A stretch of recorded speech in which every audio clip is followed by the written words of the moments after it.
Buenas noches, profesor. Buenas noches, compañeros. Mi nombre es John Alexis Ramírez Quicaño, estudiante de Ingeniería Civil del noveno ciclo. En esta ocasión nos ha tocado a mi grupo exponer el diseño de pavimento rígido aplicando el método AASHTO 93 y el manual de carreteras del MTC.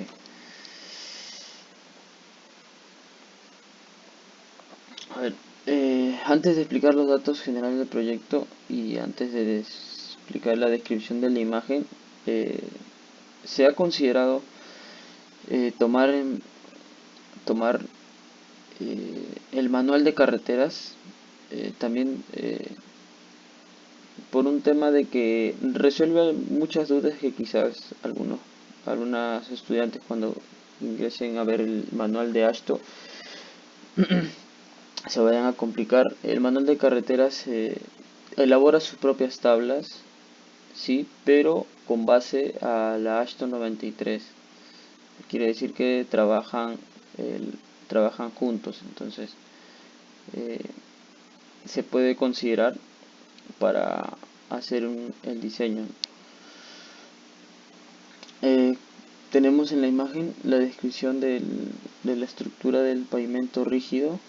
Tenemos la calzada del hormigón, las juntas longitudinales y transversales, las barras de unión y los pasadores. Tenemos esas barras de unión y los pasadores para que puedan transferir cargas y no falle el pavimento. Tenemos la subrasante y la subbase. Seguimos con los datos generales del proyecto. Tenemos el espesor de subbase de 10 pulgadas. Aquí tenemos datos de los cuales nos va a servir para poder hallar el espesor de la calzada de hormigón. Entonces son unos interrogantes que nos van a servir para poder hacer el diseño, ¿no? Tenemos el espesor de subbase de 10 pulgadas que vendría a ser 30 centímetros. La pérdida de potencial de soporte es 1, se ha considerado 1, pero es una recomendación que nos da la ASHTO. Tenemos el CBR de la subrasante y de la subbase. Sabemos nosotros que para obtener el CBR tenemos que hacer un estudio primero al suelo, tanto de la subrasante como de la subbase. Pero hemos considerado un porcentaje en el cual te estamos considerando un terreno bueno, se podría decir, para tener esos porcentajes de CBR. Y tenemos la vida útil en años, la vida del pavimento, que es de 20 años, ¿no? Eso también es una recomendación de la ASHTO y también del manual de carreteras. Tenemos la tasa de crecimiento del 1.8%, el ciclo de lluvia de 5 meses, que se considera para todo el año. Clasificación funcional colectora, no es una vía, se podría decir una vía principal, sino es una vía que hace de conexión con otras vías, urbana también. Y tenemos el tráfico, ¿no? Tenemos los datos para poder hallar el tráfico. Tenemos los tipos de vehículos y los índices medios diarios anuales. Tenemos la vía que está hecha por sería una calzada, 2 sentidos, y falta un dato ahí que sería un carril por sentido. Tenemos el FC del concreto que es 280 kilogramos sobre centímetro cuadrado y lo pasamos a PSI que sería 3982 PSI porque vamos a trabajar con PSI de aquí en adelante. Dados esos datos, nos vamos al cálculo del tráfico y tenemos una fórmula que está dada por el manual de carreteras. Nos indica ahí la sumatoria de ejes equivalentes por el factor de crecimiento acumulado por los 365. Vamos primero a hallar el factor de crecimiento acumulado, que sería la fórmula como lo indica ahí, 1 más R elevado a la n menos 1 sobre R, donde R es igual a la tasa anual de crecimiento, N es igual al periodo de diseño, y tenemos aquí la tasa anual de crecimiento, que es 1.8, y el periodo de diseño, que son 20 años. Entonces, teniendo esos datos y aplicando la fórmula, tenemos el factor de crecimiento acumulado de 23.819. Después tenemos que hallar la sumatoria de ejes equivalentes. Para eso tenemos que hallar además también el factor de distribución direccional y de carril para determinar el tránsito en el carril de diseño, que sería el FD y el FC. Para hallar esos datos nos vamos hacia esta tabla del cuadro 6.1 del manual de carreteras del MTC, donde nos indica el número de calzadas, el número de sentido y el número de carriles por sentido, y nos indica el factor direccional y factor de carril. Como teníamos en los datos,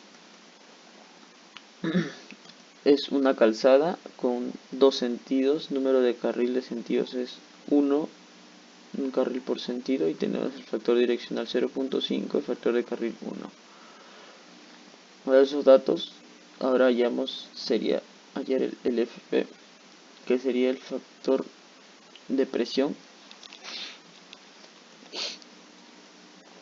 y también el manual de carreteras nos da la recomendación de que podríamos utilizar el 1 como dato. Después de tener esos datos, vamos ahora a hallar los ejes equivalentes por vehículo, por tipo de vehículo. Entonces, estos datos de aquí, el factor de ejes equivalentes, también nos los da el manual de carreteras.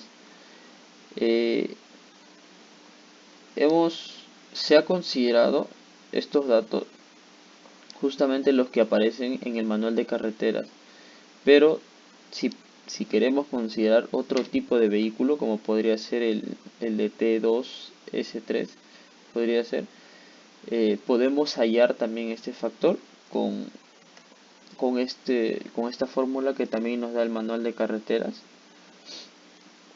y nos da este resultado.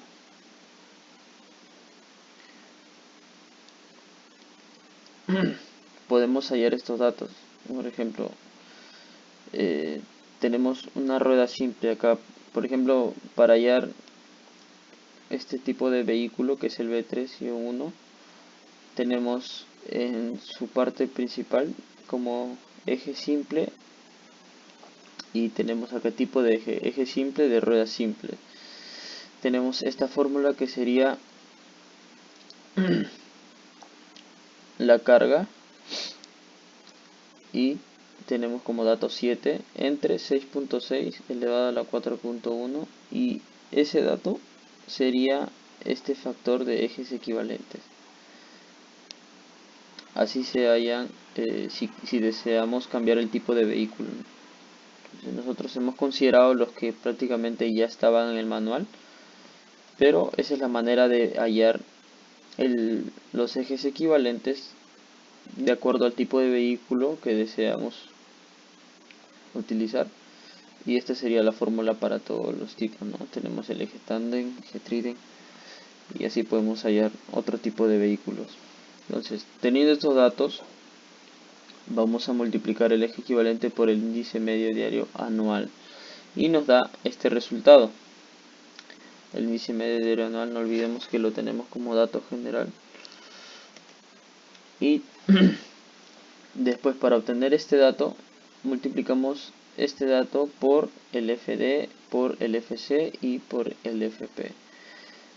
Nos da este resultado de aquí, que podemos ver que 123, por ejemplo, ¿no? Para el eje equivalente de C2 tenemos el factor de eje equivalente 3.529. Tenemos el eje equivalente por el índice medio diario anual, que es 247.03, y la sumatoria de, perdón, la multiplicación de los ejes equivalentes por índice medio diario anual por el FD, por el FC, por el FP, nos da este resultado, que es 123.515. Sucesivamente hacemos así con los siguientes tipos de vehículos y al final obtenemos una sumatoria de ejes equivalentes totales. Teniendo este dato, lo multiplicamos con el factor de crecimiento acumulado y multiplicamos por 365 como está aquí en la fórmula y obtenemos el número total en ESAL, que sería 3.937.536. Ya hemos calculado el tráfico, entonces se ha utilizado estas tablas que son del manual de carreteras y ahora nos tocaría hallar el módulo de reacción de la subrasante.